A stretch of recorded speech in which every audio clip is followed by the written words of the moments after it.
What do you mean the bank called about a loan I didn't sign for? I asked, gripping my phone tighter as I paced our kitchen. There must be some mistake. Mrs. Reynolds, I assure you this isn't a mistake, the bank representative replied with practiced patience. Your signature is on the home equity line of credit documents. The funds were disbursed 3 weeks ago. How much? My voice dropped to a whisper. The loan amount was $375,000 against your property at 1842 Aspen Drive. The room tilted slightly. Our home, the Victorian craftsman we'd spent 5 years restoring, was worth nearly twice that, but the idea that someone had leveraged it without my knowledge made me physically ill. I need to see those documents, I managed. I never signed anything. Of course, if you believe this is fraudulent, you should come to the branch immediately. I'm Lillian Reynolds, 37, an interior designer specializing in historic home restorations in Portland, Oregon. My company, Heritage Revival, has built a solid reputation over the last decade. What I want is simple: the peaceful, honest life I thought I had with my husband Blake, in the home we've poured our hearts into. Standing in my way is an apparent fraud that threatens everything I've worked for. Someone has forged my signature on loan documents, putting my home and business reputation at risk. And the sickening suspicion forming in my stomach suggests the person I trust most might be responsible. Blake and I met in architecture school. While I focused on interior spaces, he pursued commercial development. We complemented each other perfectly, my eye for historical detail balancing his modern sensibility. When we found the dilapidated Victorian 5 years ago, we agreed it would be our forever project, a place to build our lives and eventually raise children. After ending the call, I opened our shared desktop computer to search for any financial documents Blake might have stored there. The screen lit up to his email, left open and unattended, something he never did. A message preview caught my eye. From Jasmine Winters, subject, closing documents. The condo closing is scheduled for Friday. I can't wait to see the look on. The preview ended there. I clicked to open it fully, but the message had already been marked as read and moved to another folder I couldn't locate. Who was Jasmine Winters? What condo closing? Before I could search further, I heard Blake's key in the front door. I quickly closed the email and turned to face my husband of 8 years, studying his expression as he entered. His smile seemed genuine, his kiss on my cheek automatic as he set down his briefcase. Hey babe, how was your day? He asked, loosening his tie. Interesting, I replied carefully. The bank called. Something about a loan. For just a fraction of a second, his expression flickered, a micro-expression of alarm quickly masked by confusion. In that instant, I knew with devastating certainty, things were far worse than a simple mistake. Blake and I built our life methodically, like designing a perfectly balanced room. We met in graduate school, bonding over coffee-fueled design charrettes and shared admiration for Frank Lloyd Wright. When we married at 29, we had a 5-year plan: establish our careers, restore a historic home, start a family by 35. The careers flourished. My interior design business thrived by word of mouth from Portland's historic district homeowners, while Blake's commercial architecture firm landed increasingly prestigious projects. Finding our perfect fixer-upper took longer than expected, but when we discovered the neglected 1890s Victorian, we knew immediately it was meant to be ours. We pooled our savings for the down payment with an agreement. I would lead the interior restoration, Blake would handle structural and external renovations. Weekends disappeared into stripping woodwork, refinishing floors, rewiring ancient electrical systems. Each restored inch represented our shared future. The family part of our plan proved more elusive. After 2 years of trying naturally, we underwent fertility treatments. The physical toll fell on me. Daily hormone injections, invasive procedures, emotional devastation with each negative test. Blake was supportive, attending key appointments and comforting me through failures, though he seemed increasingly distracted by work pressures. Reynolds Architectural has a shot at the Westbrook development, he explained during one particularly busy month. It would put us on the map regionally.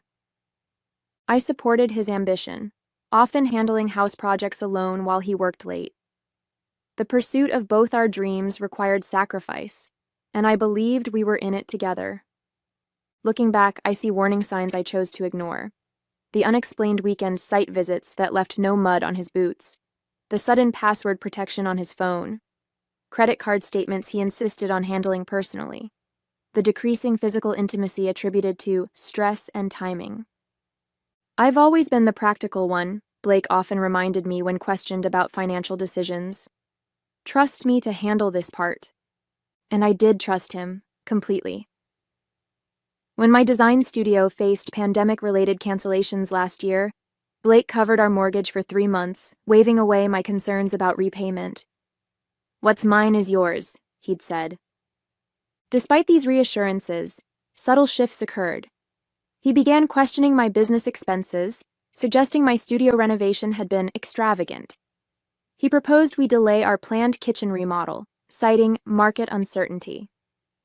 When my sister Jennifer faced divorce after her husband's infidelity, Blake seemed oddly defensive of the cheating husband. "People are complicated," he argued during one discussion. "Nobody knows what happens inside a marriage except the people in it." The comment lingered uncomfortably, but I dismissed it as philosophical difference rather than personal revelation. When my business rebounded stronger than ever this year, Blake seemed both proud and somehow resentful of my success. "You've really come into your own," he said during our anniversary dinner last month, studying me with an expression I couldn't quite interpret. "Sometimes I hardly recognize the woman I married." At the time, I took it as a compliment. Now, remembering the strange distance in his eyes, I wonder if it was actually a confession. "I have no idea what they're talking about," Blake said, maintaining eye contact as he poured himself a whiskey. "Probably a clerical error. I'll call them tomorrow." I nodded, watching him closely. In court testimony I'd once heard, liars often provide too much detail. Blake was giving me just enough. Concern without over-explanation. Either he was innocent or very practiced. "They mentioned a signature," I pressed. "My signature. That's impossible." He frowned, setting his glass down. "Unless, remember when we refinanced last year? Could it be related to that?" The refinance had been legitimate. Lower interest rate, no cash out. I'd signed those papers myself at the bank. This was completely different. They specifically said it was a new HELOC opened 3 weeks ago. Blake's phone chimed. He glanced at it, then quickly turned it face down on the counter. "Well, it's definitely a mistake. Don't worry about it tonight. We'll sort it tomorrow." That night, sleep evaded me. Blake's even breathing beside me felt like another deception. When his phone chimed again with a text alert around midnight, he immediately woke and took it to the bathroom. The sliver of light under the door remained for nearly 15 minutes. The next morning, I arrived at the bank the moment it opened. The loan officer, Ms. Kemp, seemed genuinely concerned as she retrieved the documents. "Here's the application and approval paperwork," she said, spreading several pages before me. "As you can see, both signatures are present." My husband's signature looked authentic. Mine was a reasonable approximation but clearly forged. Certain loop patterns were wrong. The slant was too severe. "This isn't my signature," I said firmly. "I never saw these documents." Ms. Kemp's expression grew troubled. "Mrs. Reynolds, I processed this application myself. Your husband brought in the signed paperwork. He said you couldn't come because of work commitments." "And you didn't verify?" "Call me? Video confirmation?" "He's been a customer for years," she replied defensively. "And we did call the number on file to confirm." "Which number?" She checked the application. The contact phone wasn't mine, but a number I didn't recognize. "I need to know where the money went," I said, my voice surprisingly steady despite the roiling in my stomach. Ms. Kemp hesitated. "I can't divulge that without—" "This is fraud involving my name and my property. Either you tell me or I call the police from this chair." She paled slightly, then turned to her computer. After several clicks, she said, "The funds were wire transferred to Northwest Escrow Services on April 12th. An escrow company, property purchase." The condo closing from the email suddenly made sickening sense. As I left the bank, my phone buzzed with a text from an unknown number. Viewing the property today. It's perfect. Thanks for making this happen for us. J. A message clearly not meant for me. J for Jasmine? I nearly called Blake to confront him, but stopped myself. Confronting him now, with only partial information, would give him time to construct explanations, hide evidence, maybe move the money again. Instead, I typed, "New phone, who is this?" and waited. The response came quickly. "Very funny, Blake. It's Jasmine. Still meeting at the condo at 2?"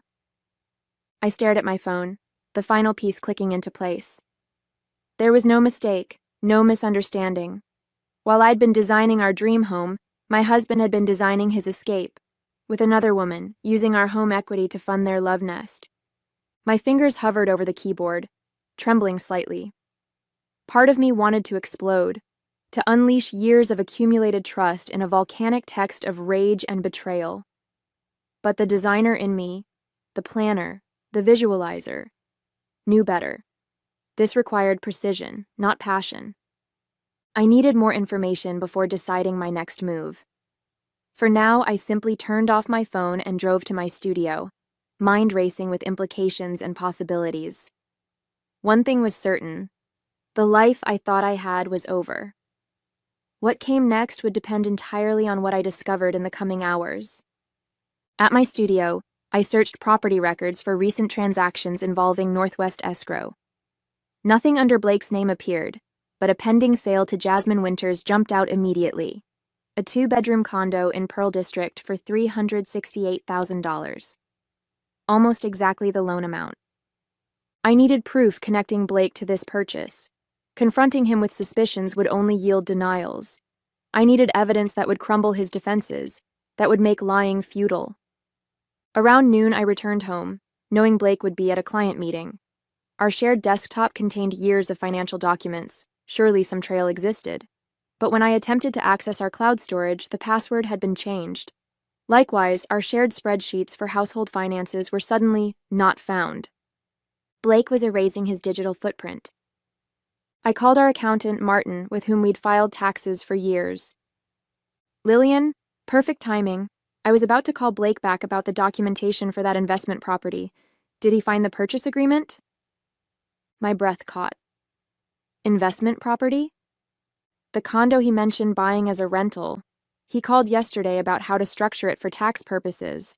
Said it was your joint venture? Right, I managed. Can you remind me what he's already told you? I want to make sure we're aligned. Martin chuckled. Not much. Just that you two purchased a condo as an investment, but he wanted it kept separate from your personal finances for some reason. I advised against it. Married filing jointly makes that complicated. He said he'd explain further when he brought the paperwork. Thanks, Martin. I'll make sure he calls you back. So Blake was creating a paper trail of my involvement, establishing plausible deniability. If questioned, he could claim I knew about the condo all along. Desperate for answers, I drove to the property address.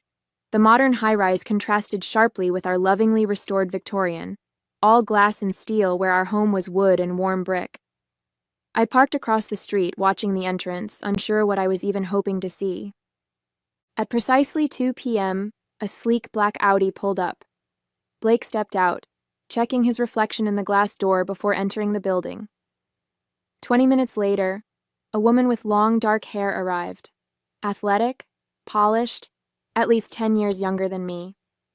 She moved with the confident stride of someone comfortable in the space, entering without buzzing. I felt physically ill. While I'd imagined confronting the mistress would bring clarity, witnessing her existence made everything worse. She was real. This was real. My phone rang. Blake. Hey, I answered, working to keep my voice neutral. How's your day going? Great, actually. Client meeting went well. His voice contained not a hint of deception. I might be late tonight, though. Project deadline moved up. Another lie delivered with practiced ease. How many project deadlines had actually been rendezvous with her? No problem. I have design boards to finish anyway. That's my girl, always working, love you. The casual love you nearly broke me. How could he say those words coming from her apartment? When I returned home, I found an envelope from the bank containing loan documents. They'd been mailed to our home address rather than delivered electronically, likely Blake's attempt to intercept them. I now had physical evidence of the forgery. I called the bank's fraud department explaining my signature had been forged.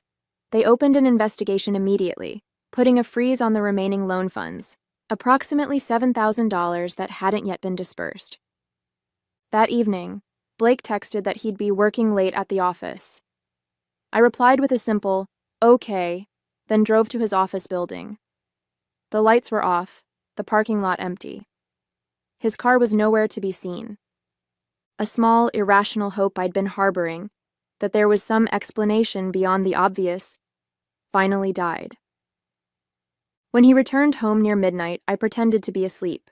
He showered before coming to bed, likely washing away the evidence of his afternoon.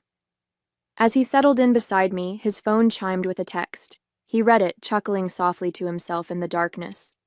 I lay motionless, mapping out my next steps with architectural precision. The bank investigation would take time. I needed more immediate action to protect myself. First thing tomorrow, I would consult a divorce attorney. But not just any attorney. I needed someone who specialized in financial fraud. The lawyer's office was understated. No pretentious mahogany or leather chairs, just clean lines and practical functionality. Diane Harper had come highly recommended for her expertise in divorce cases involving financial deception. Unfortunately, what you're describing is more common than you'd think, Diane said after I explained my situation. Spouses hiding assets, taking loans, even stealing identities. What are my options? I asked. First, we document everything. The forged signature gives us leverage. That's criminal fraud. But we need to move quickly to protect your assets and credit. She outlined a strategy. File for legal separation immediately to limit further financial damage, gather evidence of the affair and fraud, and prepare divorce proceedings. But her next statement sent ice through my veins. You should know that if the bank investigation proves the signature is forged, they'll likely press criminal charges. Your husband could face jail time. The thought of Blake in prison should have been satisfying, but it was simply another layer of surreality. The man who'd held my hand through failed fertility treatments, who'd spent weekends restoring crown molding in our home, could be led away in handcuffs. I don't necessarily want him in jail, I admitted. I just want to protect myself and get out of this marriage with my finances intact. I understand, but the fraud wasn't just against you. It was against the bank. That part may be out of your hands. I left with a folder of paperwork to complete and instructions to gather financial documents. As I reached my car, my phone buzzed with an email notification from our joint credit card. Your statement is ready to view. I opened it immediately. Among the usual expenses was a charge I didn't recognize, $4,300 at Cartier. The date coincided with my weekend workshop in Vancouver 2 weeks ago. He'd bought her jewelry, expensive jewelry, while I was out of town, using our joint credit card, which I helped pay. The casual arrogance of it struck me like a physical blow. When I arrived home, another shock awaited. Blake had sent a text. Surprise! Booked us a weekend at the mountain cabin. Leaving Friday. Need to reconnect. The mountain cabin, a rental we'd visited several times, had been the site of some of our happiest memories. His sudden desire to reconnect made no sense alongside his ongoing affair and financial deception. Unless he suspected I knew something. This could be damage control, an attempt to placate me while he covered his tracks. I typed a non-committal response. Sounds nice. Let me check my schedule. That evening, Blake arrived home with takeout from my favorite Thai restaurant and a bouquet of lilies. His attentiveness felt calculated, each smile a performance. I've been thinking, he said as we ate. We've both been so busy lately. The cabin will be good for us. I nodded, watching him closely. What prompted this suddenly? Just realized I've been neglecting what matters most. He reached for my hand. You, us. The performance was flawless. Concerned husband reconnecting with his wife. Had I not seen him at the condo with Jasmine, had I not discovered the loan and credit card charges, I might have believed him. As he washed dishes, his phone buzzed on the counter. The notification preview appeared briefly. Miss you already. Friday feels so far. Blake quickly grabbed the phone, typing a response before tucking it in his pocket. His expression never changed, not even a flicker of guilt. That night I couldn't sleep. Blake's sudden attentiveness, the cabin getaway, the mountain of evidence. It was all connected somehow. Was the cabin trip genuine remorse, or was something more sinister at play? I slipped out of bed and checked his phone while he slept. It was now password protected, but his laptop wasn't. What I found in his search history chilled me. Life insurance payout spouse accident, hiking accidents Oregon, undetectable poisons. With sickening clarity, I understood. The cabin wasn't a reconciliation. It was a remote location where an accident could happen. Blake wasn't trying to save our marriage. He was plotting my death. My hands trembled as I documented his search history with my phone's camera. This wasn't just adultery and fraud anymore. It was potentially attempted murder. I closed his laptop, careful to leave it exactly as I'd found it, and returned to bed, lying rigid beside the stranger who was my husband. Dawn found me still awake, my mind racing through options. I called Diane the moment her office opened. I need to meet today. It's urgent. 2 hours later, she reviewed my evidence with a grim expression. The searches alone aren't conclusive, but combined with everything else, we need to involve the police. By afternoon, I'd filed a police report and obtained an emergency restraining order. Detective Wilson, a veteran officer specializing in domestic cases, took my statement with professional detachment. We'll investigate the searches and monitor his activity, she assured me. In the meantime, you shouldn't return home. Is there somewhere safe you can stay? My sister Jennifer offered her guest room without hesitation. That bastard, she muttered when I explained the situation. I always thought Blake was too perfect. With the restraining order in place and police notified, I felt marginally safer. But a new problem emerged. I needed access to our home to retrieve important documents and possessions, yet couldn't risk encountering Blake. I'll go with you, Jennifer volunteered. We'll wait until he's at work. The plan seemed solid until Blake texted, "Working from home today, missing you, still thinking about our weekend getaway." He knew I'd discovered something. His home presence was strategic, preventing me from retrieving anything without confrontation. I needed a distraction to get him out of the house. After consideration, I texted, "Can we meet for lunch? Need to talk." Suggesting a restaurant 40 minutes away would give Jennifer and me enough time to enter the house, grab essentials, and leave before he could return. Sure, he responded immediately. Noon at Riverside Grill? Perfect. As expected, Blake left promptly at 11:20. Jennifer and I waited until his car disappeared before approaching our home. Using my key, we entered quickly, heading straight for the important documents in my office. Hurry, Jennifer urged, keeping watch by the window. Get what you need and let's go. I gathered my passport, birth certificate, business documents, and irreplaceable family photos. In our bedroom, I retrieved the jewelry my grandmother had left me. Everything else could be replaced. As I passed Blake's office, a notification sound emanated from his desktop computer. Without thinking, I glanced at the screen and froze. A text message preview had appeared from Jasmine. Excited about our trip. She'll never figure it out, right? The cabin trip wasn't intended for me at all. It was for them. The searches about accidents and poison must have been for some other purpose. Perhaps another aspect of his plan I hadn't yet uncovered. Lillian, we need to go, Jennifer called urgently. His car just turned onto the street. Panic surged. Blake had never intended to meet me for lunch. He'd seen through my ruse and circled back immediately. He's coming back, I hissed, rushing toward the front door. Too late. He's pulling into the driveway. We were trapped. If Blake discovered me taking documents, who knew how he might react? The restraining order wouldn't help if he decided to escalate to violence immediately. The back door, I decided, leading Jennifer through the kitchen, but as we reached it, the door handle turned. Someone was entering from the rear of the house. Jennifer's eyes widened in alarm. I thought you said he lives alone? He does, I whispered. The back door opened to reveal a woman, Jasmine, carrying grocery bags as if she belonged there. She froze upon seeing us, shock evident on her face. Who are you? She demanded. What are you doing in our house? Our house. The casual possessiveness in her voice ignited something in me. This was my house.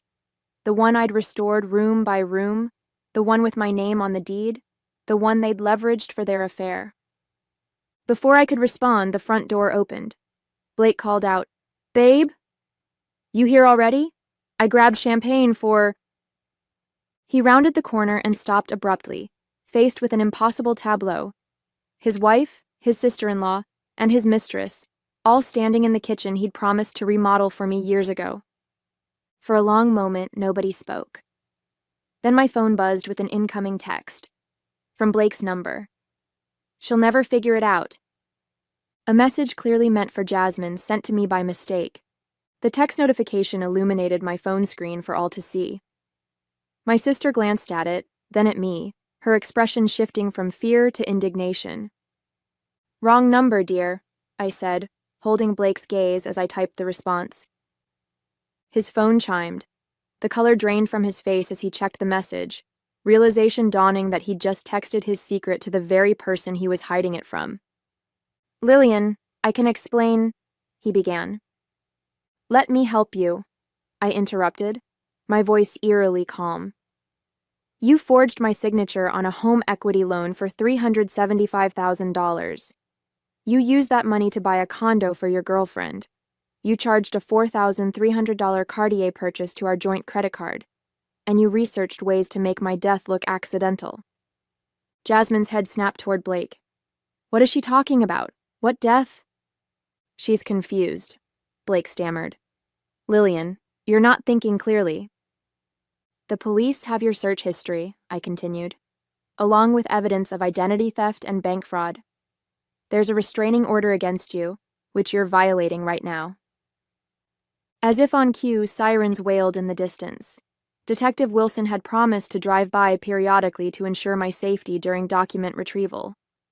Your things will be on the lawn in an hour, I said, my voice steady despite the adrenaline coursing through me. I've already changed the locks, the security system passwords, the garage door code. You can't just— I already have. I held up my phone displaying photos of his search history. Would you like me to forward these to Jasmine? To your parents? Your firm's partners? The sirens grew louder. Blake's expression shifted from denial to desperation. This is my house too, he protested weakly. Actually, it's not. Not anymore. I handed him a document from my folder, the preliminary filing for divorce on grounds of fraud and adultery. You'll be served officially tomorrow, but consider this a preview. Jennifer opened the front door as a police cruiser pulled up. Detective Wilson stepped out, hand resting casually on her holstered weapon. Everything okay, Mrs. Reynolds? She called. Mr. Reynolds was just leaving, I replied. Permanently. True to my word, Blake's belongings appeared on our front lawn precisely 1 hour later. Jennifer and I worked methodically, emptying his closet, boxing his precious architecture books, stacking his expensive electronics in neat piles. Neighbors watched from windows and porches, curiosity overcoming discretion. Jasmine had fled immediately after the police arrived. Blake, after a tense conversation with Detective Wilson, had departed with a warning: violate the restraining order again, and he'd be arrested. He returned as we finished, standing impotently beside his BMW as strangers examined his life's possessions spread across the yard. You've made your point, he called. Can we please talk about this like adults?